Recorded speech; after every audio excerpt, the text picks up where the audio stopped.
बिल्कुल फोकस के साथ आप कंसीडर करके चलिए। अब सर यहाँ पर बहुत सारे क्वेश्चन भी आए हुए हैं, हम चाहेंगे कि आप ज़रा हमारे दर्शकों का मार्गदर्शन करिए कि क्या करना चाहिए उन्हें। पिंटू जी हैं, कह रहे हैं कि आईटीआई शेयर में क्या बाय कर सकते हैं? आईटीआई? जी। अच्छा, पहले तो पिंटू जी, मतलब इनको मैं शायद जानता हूँ, और प्लेटफॉर्म से भी मैं देखा है। पिंटू जी देखिए, क्लियर केस है, जिस तरीके से प्रॉफिट्स आपके खराब हो रहे हैं, पी मल्टीपल निकल नहीं पा रहा है, 17 times price to book value चल रहा है, और आप देखें अदर इनकम भी है इस लॉस के बावजूद। कोई फंडामेंटल रीजन नहीं है जिसके लिए मैं आपको बोलूं कि आप इसमें अभी बाइंग इंटरेस्ट अपना करें। टेलीकॉम में you have better things in place. आप लोअर लेवल पे इंडस टावर ले सकते हैं, भारतीय एयरटेल देख सकते हैं, बट इसमें मैं नहीं समझता आईटीआई में आपको दिमाग लगाना चाहिए। चलिए, पहले हमारे दर्शक का नाम था पिंटू, नेक्स्ट इनका नाम आ गया रिंटू सरकार। कह रहे हैं कि मैम इज़राइल से पूछ रहा हूँ, क्या टीम हमारा जो वीडियो है वो किस जो है देश में पहुँच चुका है? ठीक है। इज़राइल से बोल रहे हैं, ये कह रहे हैं कि रिलायंस एट द प्राइस 1376 में 91 शेयर्स हैं। कह रहे हैं कि क्या और ज़्यादा ऐड करना चाहिए या फिर अभी थोड़ा वेट करें नीचे जाने ये का? इज़राइल में बैठे हैं अभी? सर, जिस तरीके से उन्होंने क्वेश्चन लिखा हुआ है कि इज़राइल से, तो मेरा ख़्याल है कि शायद वहीं से बातचीत कर रहे हैं। तभी मैं बाद में ज़रूर कन्फर्म करूँगी कि हमारी जो टीम है उससे पूछूँगी मैं कि वीडियो कहाँ-कहाँ, कौन-कौन से देशों में देखी जा रही है। हाँ, ये है, मतलब आप देखिए कि ऑडियंस ना अब हमारी, बिकॉज़ मेजॉरिटी देखिए इंडियंस हम फैल चुके हैं, हर जगह हैं हम हर देश का एक पार्ट है। तो अच्छी बात है अगर ये देख रहे हैं तो। और मैं एक ही चीज़ कहूँगा, बस ऊपर वाला आपको सही सलामत रखे, और आपके परिवार को भी सही सलामत रखे। देखिए रिलायंस वैसे कोई प्रॉब्लम में मुझे नहीं दिख रहा है, मगर अभी ना एक प्रॉब्लम है इसमें, वो रशिया से क्रूड खरीदना और यूएस की ट्रेड डील, तो बहुत ज़्यादा कन्फ्यूजन है।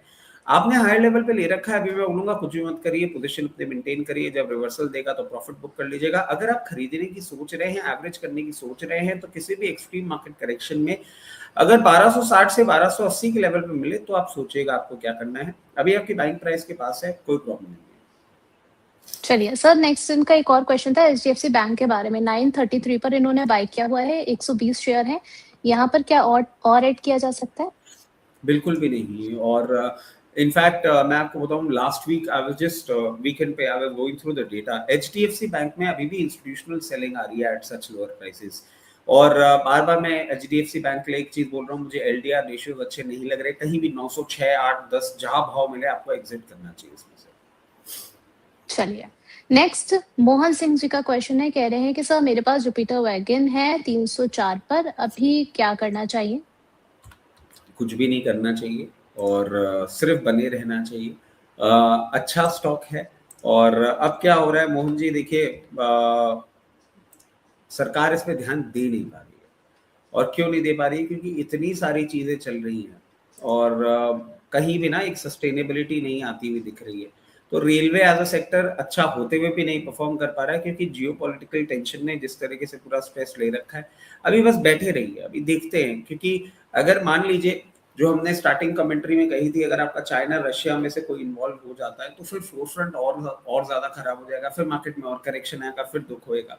आपने ले रखा है, अगर स्टेबिलिटी आएगी तो देखेंगे क्या करना है, अभी शांति से रखना है बस। चलिए ठीक है। यहाँ पर शिवा कुमार जी का क्वेश्चन है सर, नेक्स्ट कह रहे हैं टीटागढ़ 811 पर इन्होंने खरीदा हुआ है, 200 शेयर्स है। यहाँ पर इनके लिए क्या सलाह रहेगी आपकी? देखिए वो जुपिटर वैगन है, ये टीटागढ़ है रेलवे के ही, दोनों बनाते वैगन ही है। प्रॉब्लम एरिया में सब कुछ चल रहा है, मार्केट के करेक्शन में सब पे प्रेशर है। जब तक रेलवे में कोई पॉइंट ऑफ रिटर्न नहीं दिखता तब तक बाइंग नहीं मैं सजेस्ट करूंगा।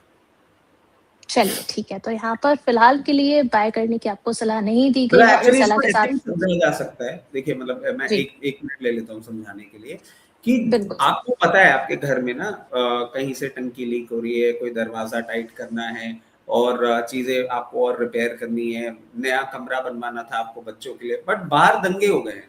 अब बाहर दंगे अगर हो गए हैं तो उस टाइम पे आप ये नहीं सोचेंगे कि मेरी टंकी लीक कर रही है। आप बोलेंगे भाई पहले अपने आप को बाहर से सिक्योर कर लूं और अड़ोसी पड़ोसी को सम्मिलित करके बैठ जाऊं, ये सब काम बाद में हो जाएंगे। तो एक बार जब तक वहां आपको शांति नहीं मिलती ना, तब तक इंफ्रा और रेलवे अच्छा होते हुए भी परफॉर्म नहीं कर पाएंगे, बिकॉज क्लियर केस इंटरेस्ट नहीं आ पाएगा गवर्नमेंट का। चलिए, तो आप यहाँ पर समझ सकते हैं कि किस तरीके की सिचुएशन आप अपने आजू-बाजू देख सकते हो और उसी के अकॉर्डिंग ही आप अपनी स्ट्रैटेजी को प्लेस करिए। यहाँ पर इसी बात के साथ में स्वागत कर लेते हैं अपने एक और गेस्ट का, चंद्र सुराना जी का। सर, बहुत-बहुत स्वागत है आपका फाइनेंस ज्ञानी पर। नमस्ते ऋषि जी और नमस्ते रचित जी और सभी नमस्कार दर्शकों को। सर। होली आने वाली है, इसके लिए सबके लिए हार्दिक बधाई। सर, आपको भी बहुत-बहुत शुभकामनाएँ। आप सर तिलक लगाकर बैठे हैं या फिर होली खेली है आपने? मैंने तिलक लगाया हुआ है। ये वैसे ही आजकल ये स्क्रीन का भी रंग प्रतीक कर रहा है कि आज लाल है, पर इससे ज्यादा चिंता वाली बात नहीं, 1-2 दिन में ये हरे में कन्वर्ट होना चाहिए। चलिए, ठीक है, बिल्कुल। और सलाह भी आपसे ली जाएगी किस तरीके से यहाँ पर जो है अपने पोर्टफोलियो को थोड़ा-सा ग्रीन की तरफ डाइवर्ट किया जाए। उससे पहले रचित सर, कुछ सवाल आपसे हमारे दर्शकों के हैं। कह रहे हैं कि फ्रेश बाय जो है वो अंबुजा सीमेंट में सर की जा सकती है अभी? मैं सल्यूट करूंगा स्पिरिट को कि इस मार्केट में आप अभी सोच रहे हैं ऐसा करने के लिए। और मैं क्यों बोल रहा हूँ, क्योंकि कहीं ना कहीं चीजें बहुत ज्यादा डाइसी अभी भी और बढ़ती हुई दिख रही हैं। अब अगर आपने अंबुजा सीमेंट में बाइंग के लिए सोच लिया है, तो देखिए cement as a space definitely perform करेगा, क्योंकि जितना डिस्ट्रक्शन होता है फिर रीबिल्ड होता है, वो उसमें टाइम लगेगा, ये यहाँ से नहीं बाउंस बैक करेगा। अगर आप सॉरी खरीदना चाह रहे हैं, स्टार्ट फ्रॉम 464, 464 रुपए से चालू करिएगा, 434 रुपए तक बाय करिएगा, उसके पहले बाय मत करिएगा।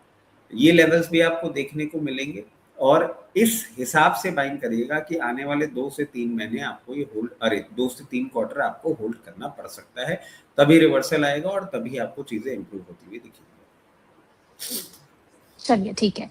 केशव जी हैं, कह रहे हैं कि रचित सर आईटीपीज़ जो हैं वो 10,000 शेयर्स 36 पर बाय किया हुआ है और बाय कर सकते हैं या फिर अभी वेट करके चलें? वेट करके चलना है सर? देखिए आईटी बीज आपने खरीद रखी है और आप मेरे से सवाल कर रहे हैं, मैं तो माफी चाहूंगा, क्योंकि पूरे टाइम आईटी के लिए मैंने आपको इतना नेगेटिव बोला है। मैं एक चीज बोलूंगा, सेल ऑन राइज है, प्लीज समझें। और नहीं समझ में आ रहा फाइनेंस ज्ञानी में हमारे जो पुरानी वीडियोस है बहुत जाके आप देखिए, हमने कितना क्लियरली एक्सप्लेन किया आईटी में कितना पेन पॉइंट है। अभी पेन पॉइंट बढ़ेगा, मत करिए आईटी में। बोलते हैं ना glass half empty glass half full, ITC के ग्लास में प्रॉब्लम आ गई है, water level is not a problem. तो प्लीज थोड़ा समझ जाइए, बहुत बड़ी प्रॉब्लम है। चलिए, तो आईटी में थोड़ा-सा भी पेन आपको और ज़्यादा फ़ील होता हुआ नज़र आ सकता है, तो आप ज़रा बच कर के चलें, सलाह को देख कर के चलें। और उसके अलावा बहुत सारे ऐसे स्टॉक्स हैं जो यहाँ पर डिस्कस किए जाते हैं, तो वहाँ पर भी आप अपना नज़रिया जो है वो शिफ्ट करके चल सकते हैं केशव जी। और इसी बात के साथ में हम यहाँ पर ये देख लेते हैं कि पोल का रिजल्ट क्या निकला है। सवाल था कि डिफेंस सेक्टर में इस समय सबसे ज़्यादा मजबूत स्टॉक कौन-सा है? पास डिफेंस, डेटा पैटर्न, बीईएल और बीडीएल। 46% वोट जो है सर वो बीईएल की तरफ है। देखिए तो 27% डेटा पैटर्न, 22% पारस डिफेंस और 5% बीडीएल की तरफ देखने को मिल रहे हैं। आपका क्या नजरिया रहेगा सर इस पर? पहली बार हो रहा है उर्वशी जी कि मैं एक्चुअल में वोट के साथ ही जाऊंगा, क्योंकि हमने कमेंट्री में भी यही बात कही थी, it is a rock solid stock. ये हिलता नहीं है, ये अपना आराम से चलता रहता है। वो कछुआ है जिसको आगे जाना है, बट अपने तरीके से चलता है। तो बहुत कम रिस्की स्टॉक है, बहुत सॉलिड स्टॉक है। चलिए, ठीक है। तो यहाँ पर जनता जनार्दन के साथ सर का जो है वो नजरिया थम्स अप होता हुआ नजर आया है। थैंक यू सो मच रचित सर हमारे साथ जुड़ने के लिए और हमारे सभी सवालों के जवाब देने के लिए। जी उर्वशी जी थैंक यू। और जितनी भी स्टॉक्स हमने आपके चैनल पर डिस्कस किए उसमें मेरी पर्सनल पोजीशन है, मेरे फैमिली पोजीशन, क्लाइंट पोजीशन हो सकती है। जितने भी स्टॉक्स हमने आपके चैनल पर डिस्कस किए हैं वो कंपनीज, उनके प्रोमोटर्स और ग्रुप कंपनीज हमारे क्लाइंट हो सकते हैं। Investment in equity market are subject to market risk. Please consult your financial advisor before making any investment और taking any trade in any script that we have discussed on your channel. As always fun doing show with you and happy Holi in advance. Holi के बाद मन बस ऊपर वाले से मनाते हैं कि वहां जो दिवाली मन रही है वो थोड़ी सी कम हो जाए, ताकि हम भी खुशनुमा होली की बात कर सके आने वाले हफ्ते। Thank you. चलिए, बिल्कुल, बिल्कुल सर, आपको भी होली की बेहद सारी शुभकामनाएँ। अच्छे से होली मनाइएगा और शो होगा तो बिल्कुल अगर हमारे साथ आपका शेड्यूल लगा तो बिल्कुल आपसे बातचीत की जाएगी कि होली हम कैसे मना रहे हैं। जी बिल्कुल, thank you. Thank you so much sir. Chandra sir,